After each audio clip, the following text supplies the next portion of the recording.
My name is Aurelia. Welcome to my channel. Today's video is going to be 10 tips to help your clothes last longer. The content that I provide here on my channel is all around style and fashion for the plus size mature woman. I am a firm believer that life is way too short to live without style. I post 1 to 2 times a week. If you enjoy my content, please make sure to hit the subscribe button and the notification bell. I thought that it would be useful to talk a little bit about how to care for your clothes. You spend a lot of money on your clothes.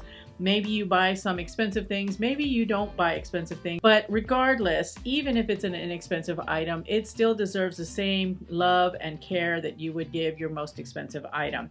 And I believe that when you spend time to take care of the items that you bought, regardless of price point, they are going to last you much, much longer, which means you can get a lot more bang for your buck and cost per wear.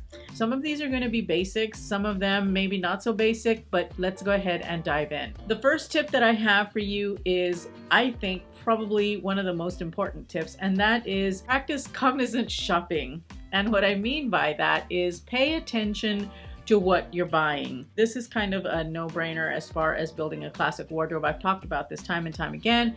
Look at the fabric content, make sure that the item is being made of are sustainable or are going to be durable and all of that. Also, a part of that is to look at the care instructions. I have in the past bought things, loving them, is so excited to have them, come to find that they are dry clean only. And I am not very good at going to the dry cleaner, which you'll find out here in a little bit.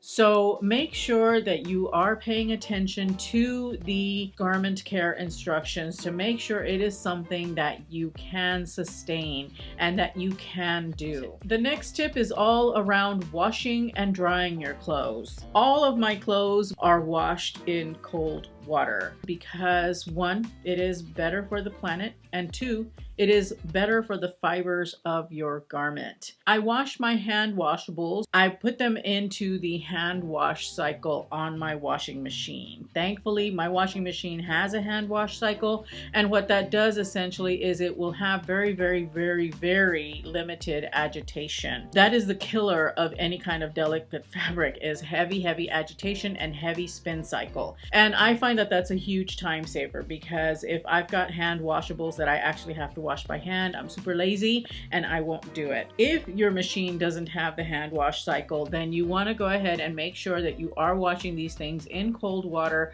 by hand, every now and again going in and just doing a quick swish of the item in the water, and that way you are not agitating it too much, and then you have to go through several rinse cycles in order to make sure that you get all of the soap out. The other thing I do, and I think that maybe would be helpful for you, is don't wash your clothes every single time you wear them. Unless you're in a really sweaty, stinky situation, then you want to go ahead and wash your clothes. Wear them a few times before washing them. If I'm not in a sticky, sweaty situation, I will generally wear my clothes about 3, maybe 4 times before I give them a washing. Now, that is different, of course, if you get a stain on your clothes. When I get a stain on my clothes, I don't have like a dedicated stain remover. I keep my wash very, very minimal, and I will spot treat with a little bit of detergent, and if the fibers can take it, a little toothbrush, or I'll just use my finger to rub it in. And you always want to make sure to dab some water on your stain as soon as it happens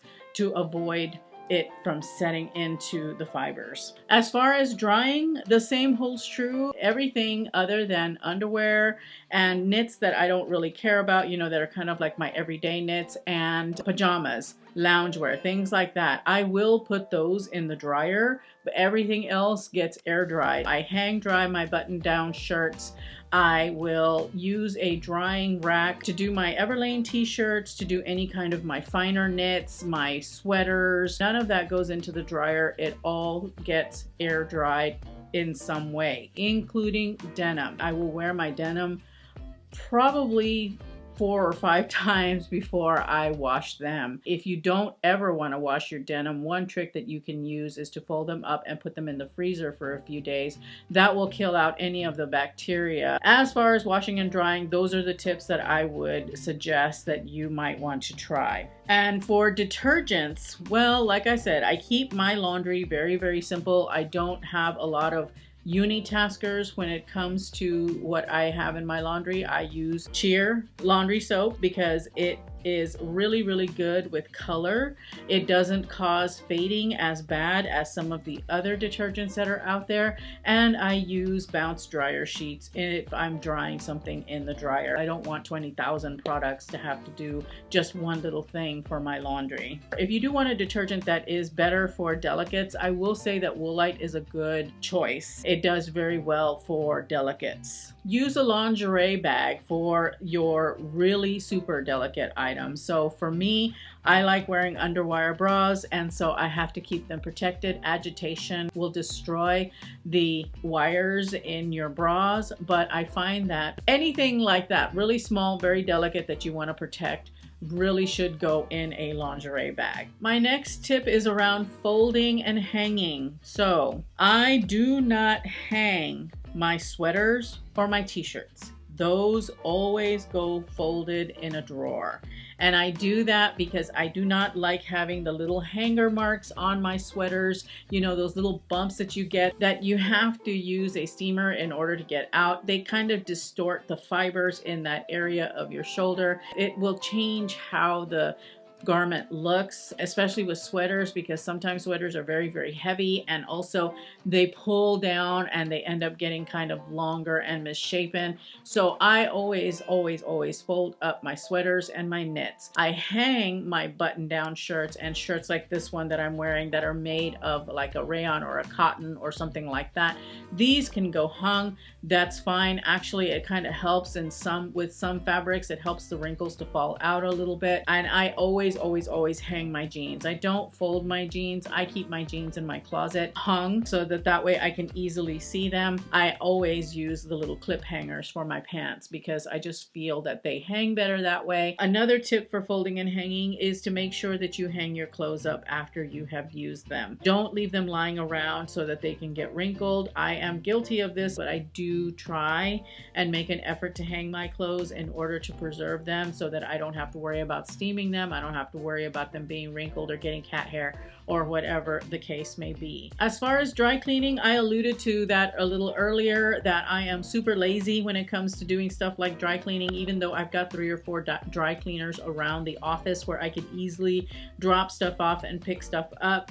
I am always running late into the office or eager to get home out of the office, so I do not take the time to go down to the dry cleaners. And besides which, dry cleaners are actually using chemicals on your clothes, which are not very environmentally sound. What I do is I will use a product like Dryel. I really like Dryel because it helps to freshen things up. It will help to get any wrinkles out of my dry clean stuff if I haven't hung it. And if it's not Dryel, you can use a couple of other methods to freshen up your clothes and get rid of any bacteria. Febreze is a really good thing in my opinion. I spray my clothes down with some Febreze if they need freshening up, and that usually does the trick. If I'm worried about any kind of bacteria that might be sitting in my clothes, then I will pull out the steamer, which that is my next tip actually, is steaming. You want to be sure that everything looks really good, is falling properly, and what I tend to use is a steamer. I have an iron, but I don't use it all that often. Steam also helps to sanitize, so if you are worried about any kind of germs or anything sticking to your clothes, just steam it and it will get rid of it. I use a little handheld steamer that I bought at Target. I will have several linked in the description bar down below for you in case you're interested in buying yourself a steamer. A steamer, frankly, is way more convenient than an iron. You don't have to have a flat surface for it. You just have to have the garment hanging. So steaming is really a godsend in my opinion. I think that having a steamer is probably one of the best investments that I've made. Another way to help your clothes last longer, and I have talked about this on a few occasions on my channel as well, and that is to invest in a fabric shaver or a depiller. My depiller is my best friend. It really does help to keep my knits and my sweaters looking really fresh and new. Nothing makes a sweater look old and tired like pills, so you want to get yourself a depiller and you will find that it will really extend the life of your sweaters especially, but your knits as well. Another thing that I use, and I'm gonna admit that it is not the most sustainable, but I use a lint roller, and I use the kind that has the masking tape on it, that, you know, it's individual sheets. I know it is not sustainable to do that, but frankly, I have had a True Blue lint roller, and it is not as fast as the rollers with the disposable sheets that you can get. And I feel bad about it, but at the same time, it's just something that that's just how it has to be. Getting a lint roller though is actually very, very beneficial, especially if you have pets. You don't want to walk around looking like you've got your cat on you all day. If you are interested in a jewelry care video, let me know in the comments down below, because I have a lot of jewelry and there are some things that you can do to help preserve your jewelry that I can share with you. If you enjoy my content, then make sure to check out this video that I've got for you right here. Also, if you're not subscribed, make sure to hit the subscribe button and the notification bell before you head out. Thank you, as always, so much for watching. I truly appreciate it. Remember to live your life filled with confidence, grace, and style. I will see you in my next upload. Bye.